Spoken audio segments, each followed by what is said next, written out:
dâu té con càng chợ dấu vlog về đi các channel là subscribe lâu tới hai nên lâu subscribe pula ấy thì giờ nên con sẽ lên mong tắc gặp mong dễ đồ này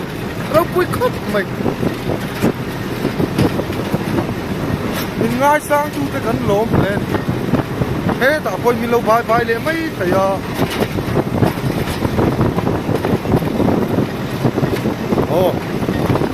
như lâu xem khui mày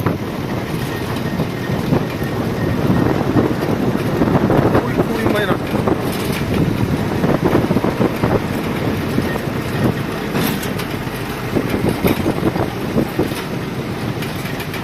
cái nôm này à là ôm măng rồi à đen măng rồi à chú vàng chua đi video cái là có mồi hiu thầy lâu đi ha thì tu tên đi lâu phết sắp ula về ta pun lâu chul le mày cái chul cá lên đâu bay baru le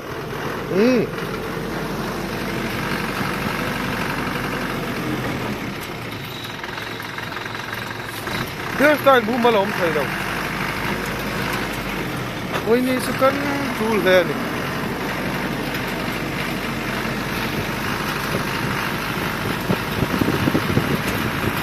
cái bộ khám tổ lên mày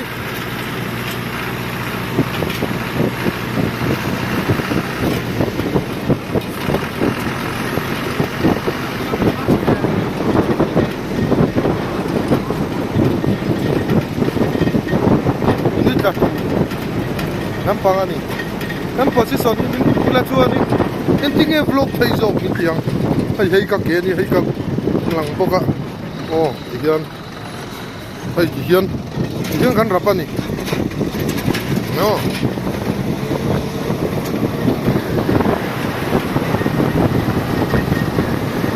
den kop mai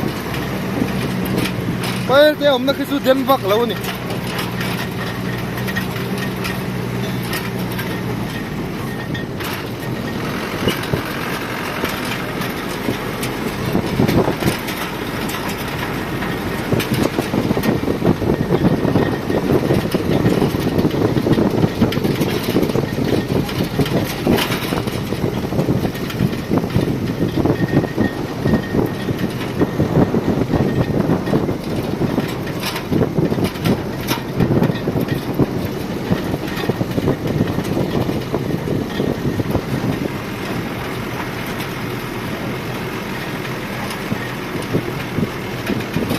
lại con đâu bằng lâu ôm lẹ con bói liền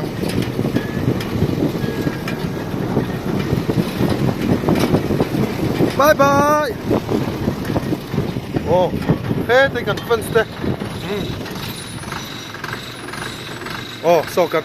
ê bye bye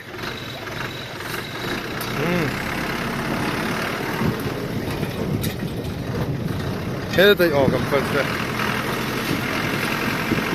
kan lar khot mày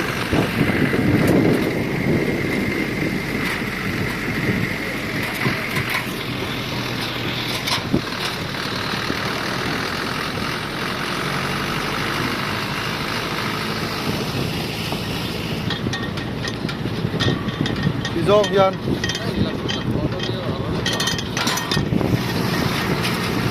đem đi nó chú bộ hết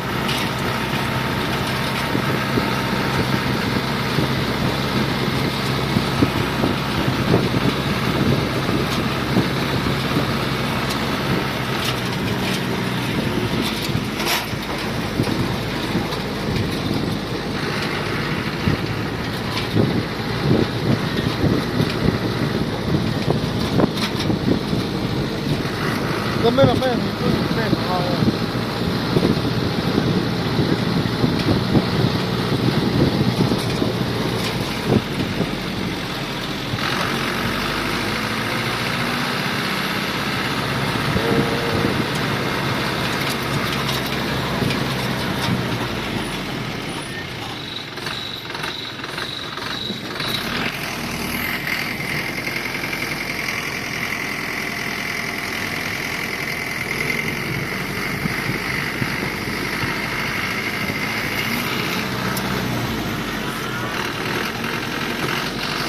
Ôi khốp mày.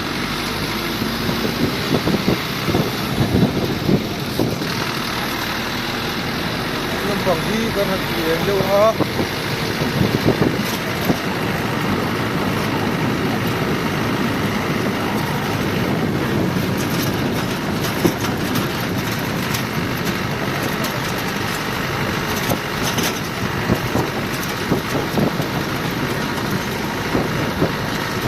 Đâu tập lít tập chân xe vào đi. Hút chất vào hâm đâu mày.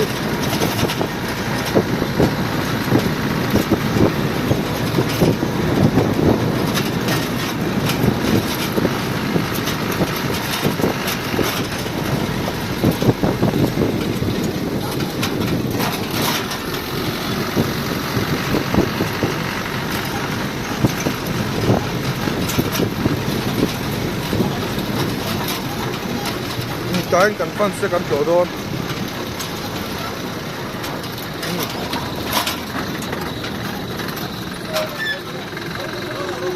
Ôi